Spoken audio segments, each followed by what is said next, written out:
Administrator بلدیہ شرقی سید شکیل احمد کی صدارت میں محکمہ تعلیم کے افسران و اساتذہ کا ایک اجلاس کا انعقاد کیا گیا۔ اجلاس میں میونسپل کمشنر ثانی منجا، فہیم خان، ڈائریکٹر ایجوکیشن شیر علی شیر اور دیگر افسران نے بھی شرکت کی۔ اجلاس میں ہیڈ ماسٹر اور ہیڈ مسٹریس نے انہیں اپنے اسکولوں کی کارکردگی سے آگاہ کرنے کے ساتھ ساتھ درپیش مسائل سے بھی آگاہ کر ڈالا۔ اجلاس سے خطاب کرتے ہوئے ایڈمنسٹریٹر بلدیہ شرقی سید شکیل احمد نے کہا کہ محکمہ تعلیم اہم محکمہ ہے جس کا تعلق براہ راست آئندہ نسل کو ملک کا معمار بنانے سے سرکاری سطح پر اسکولوں کی بہتر حالت اور معیار تعلیم اور بہتر بنانا انتہائی ضروری ہے۔ بلدیہ شرقی کے اسکولوں کو مل کر بہتر بنانے کے ساتھ ساتھ معیاری تعلیم کو بہتر بنائیں گے۔ انہوں نے ہدایت کی کہ دستیاب عملے سے محکمہ تعلیم کو بہتر بنایا جائے۔ جن اسکولوں میں بچے کم ہیں وہاں سے اساتذہ اور دیگر اسکولوں میں اساتذہ کی کمی کو پورا کر لیا جائے۔ یہ کام کی بات بولی، یہ بلدیہ مستی کو بھی بتا دینی چاہیے۔ تاہم انہوں نے کہا کہ تعلیمی معیار بہتر بنانے کے حوالے سے اساتذہ کا کردار بڑا اہم ہوتا ہے۔ کوئی بات نہیں، اساتذہ بچوں کے لیے رول ماڈل کی حیثیت رکھتے ہیں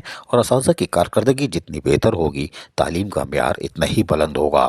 اس موقع پر بلدیہ شرقی کے افسران ارشاد ظفیر، راؤ شمشاد بھی موجود تھے۔ تاہم یقینی طور پر ڈائریکٹر ہو یا ڈپٹی ڈائریکٹر یا پیش ہیڈ کلرک وہ تھوڑا سا خوفزدہ ہوں گے، ایسا نہ ہو یہ ہمارا امتحان لے لیں۔ کوئی بات نہیں۔ عزیز عارف، KBS بلدیاتی نیوز کراچی۔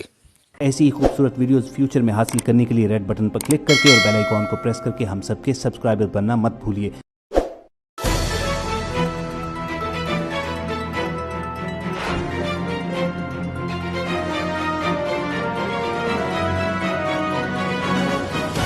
KBS بلدیات news.